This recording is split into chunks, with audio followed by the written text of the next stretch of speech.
बाजारात मिळणाऱ्या मसाल्यांपेक्षा घरच्या घरी बनवलेला गरम मसाला कितीतरी स्वस्त, सुगंधी आणि चवीला अगदी खास लागतो. मसाले योग्य प्रमाणात आणि योग्य प्रकारे भाजले तर त्याचा ताजा वास खूप दिवस टिकून राहतो. आज आपण अगदी सोप्या पद्धतीने असा गरम मसाला बनवणार आहोत जो प्रत्येक भाजीची चव ही दुपटीने वाढवेल. पण त्यापूर्वी भाग्यश्री रेसिपीज या आपल्या चॅनेलवरती तुमचं खूप खूप स्वागत करते.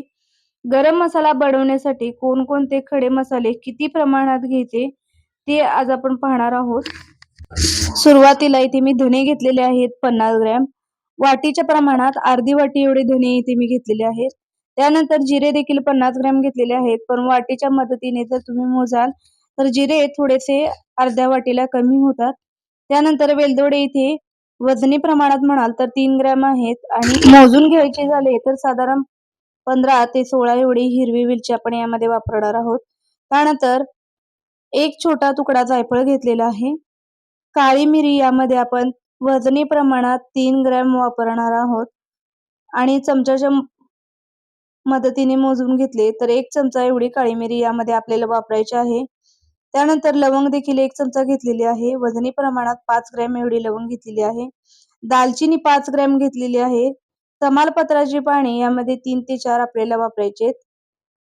मसाला वेलची वजनी प्रमाणात म्हणाल तर 3 ग्रॅम एवढी मसाला वेलची आपण यामध्ये वापरणार आहोत आणि असेच जर घ्यायचे म्हटले तर साधारण 2 मसाला वेलची आपल्याला यामध्ये लागणार आहेत. जावित्री एक मी इथे घेतलेली आहे. त्यानंतर चक्री फूल जे आहेत ते 3 घेतलेले आहेत.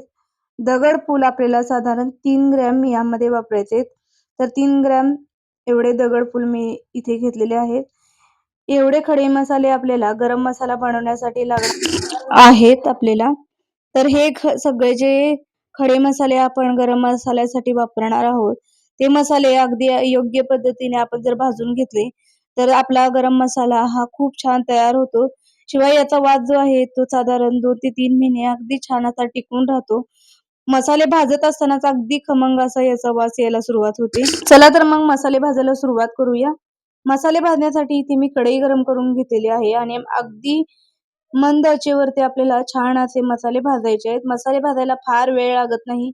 फार जास्त करपले तर त्याची चव बिघडते आणि मसाल्याचा सुगंध देखील कमी होतो. तर मंद आचेवरती साधारण 2 मिनिटे एकसारखं हलवून घेत असे धणे आपल्याला छान भाजून घ्यायचे आहेत. धणे भाजायला लागलं की छान असा सुगंध याचा यायला सुरुवात होते. धणे हे आपल्याला नेहमी निवडून घ्यायचे असतात, कारण धण्यांमध्ये बऱ्याच वेळेला खडे किंवा काड्या वगैरे असतात. तर धणे हे स्वच्छ निवडून घेऊन मगच वापरायचे आणि हलकासा धण्याचा रंग बदलला की आपण साधारण 2 मिनिटानंतर धणे हे एका ताटामध्ये काढून घेऊया. भाजून घेतलेले सगळे मसाले या पद्धतीने न्यूजपेपरवरती पसरवून घ्यायचे, म्हणजे छान थंड व्हायला मदत होते.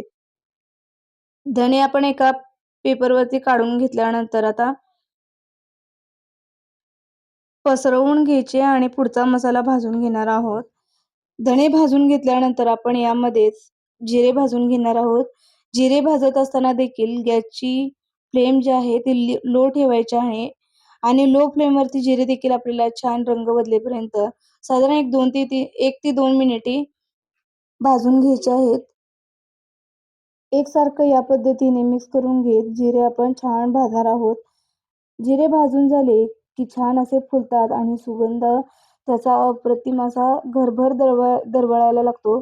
त्यामुळे लगेचच ओळखायचं की आपले जिरे असे छान फुलले, म्हणजे मस्त आपले जिरे इथे भाजून झालेले आहेत. भाजून झाल्यानंतर जिरे देखील आपण ज्या न्यूजपेपरवरती धने काढून घेतलेले आहेत त्याच न्यूजपेपरवरती आपण हे भाजून घेतलेले जिरे देखील काढून घेणार आहोत. जिरे, धणे किंवा आणखी जे आपण काही मसाले भाजणार आहोत, सगळे मसाले आपल्याला व्यवस्थित थंड करून मगच ते मिक्सरवरती वाटून घ्यायचे आहेत, दळून घ्यायचे आहेत. तर मसाले व्यवस्थित थंड होणं खूप गरजेचं असतं.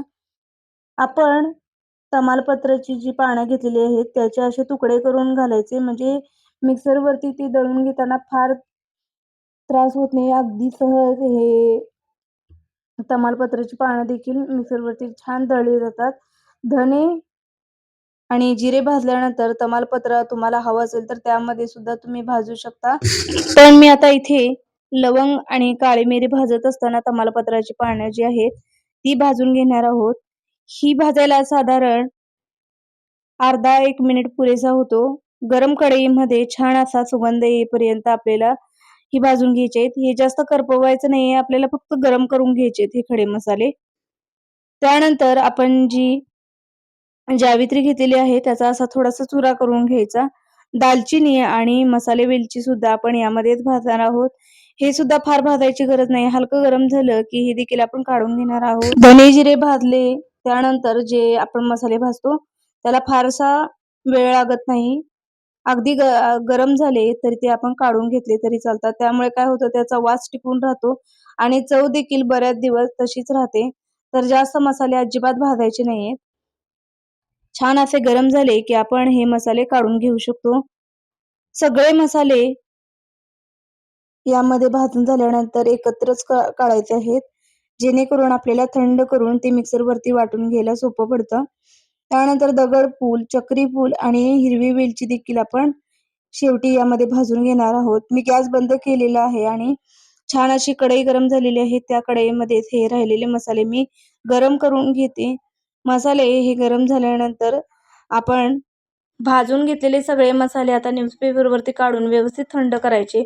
मसाले दळून घ्यायला अजिबात गडबड करायची नाही, कारण जर आपण गरमच असताना हे मसाले दळून घेतले तर त्याचा जो सुगंध असतो तो कमी होतो, शिवाय फार दिवस मसाले टिकायला मदत होत नाही. तर हे व्यवस्थित मसाले अगदी थंड करून घेतल्यानंतरच मी मिक्सरच्या भांड्यामध्ये घालून हे दळणार आहे.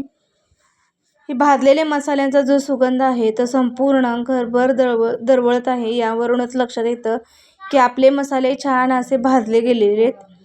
तर या मसाल्याला ज्या पद्धतीने मस्त असा सुगंध येतोय त्याच पद्धतीने रंग देखील छान यावा यासाठी पाव चमचा यामध्ये मी हळद देखील घातलेली आहे आणि आता मिक्सरच्या भांड्यामध्ये घालून हे मसाले मी दळून घेते.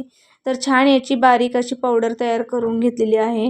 तुमच्याकडे जर मिक्सरचं मोठं भांडं असेल तर तुम्ही एका वेळी हे मसाले घालून छान असे बारीक दळून घेऊ शकता. माझ्याकडे छोटं भांडं आहे ज्यामध्ये छान असे मसाले दळले जातात, तर मी छोट्या भांड्यामध्ये हे मसाले दळून घेते आणि राहिलेले मसाले देखील याच पद्धतीने आता मी दळून दोन्ही मसाले छान एकसारखे करून घेणार आहे. तर मसाल्याची पावडर एवढी छान दळली गेलेली की याला अगदी चाळण्याची सुद्धा गरज नाही. पण तुम्हाला जर हवं असेल तर तुम्ही हे मसाले चाळून देखील घेऊ शकता. दोन्ही बॅच मस्त अशा मी दळून घेतल्यानंतर हे मसाले हाताने छान मिक्स करून घेते. अगदी घरभर याचा खमंग असा मसाल्यांचा सुगंध सुटलेला आहे. जर असे मसाले अगदी घरी आपण ताजे बनवून वापरले तर भाजीची चव ही नक्कीच दुपटीने वाढेल. आणि एकदम सोप्या पद्धतीने मसाला घरात कसा बनवायचा ते आपण या व्हिडिओमध्ये दाखवलेलं आहे. तर व्हिडिओ शेवटपर्यंत नक्की बघा आणि या पद्धतीने नक्की मसाला बनवून कमेंटमध्ये मला सांगा की मसाला तुमचा कसा बनलेला आहे. आणि जर व्हिडिओ आवडला असेल तर लाईक, शेअर आणि सबस्क्राईब करायला विसरू नका. आणि सोबतच असलेल्या घंटीवर देखील प्रेस करा, म्हणजेच नवीन व्हिडिओ अपलोड झाले की लगेचच त्याचं नोटिफिकेशन तुम्हाला मिळेल. धन्यवाद.